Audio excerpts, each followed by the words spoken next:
இங்கே இருக்கக்கூடிய இந்த கெபாப் சென்டர், இங்கே நீங்கள் வந்தீங்க அப்படின்னா ஷவர்மா, பீஃப் ரோல் இதெல்லாம் நீங்கள் கண்டிப்பாக ட்ரை பண்ணலாம். ரொம்ப நல்லாயிருக்கும்.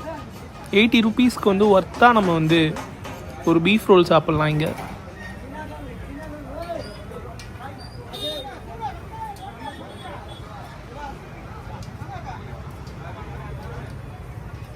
பாருங்கள், seekh kebab, chicken roll, grill chicken அப்படின்னு சொல்லிட்டு ரமலான் இல்லாத மாதங்கள்லேயும் இந்த கடையில் ரொம்பவே வியாபாரம் அதிகமாக நடக்கும்.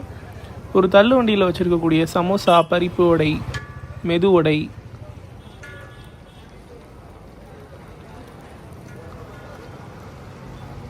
ஸோ அது பக்கத்துலேயே ப்ரெட்டில் ஏதோ ஒரு வெரைட்டி பாருங்கள் பொரிச்சு போட்டுட்ருக்காங்க.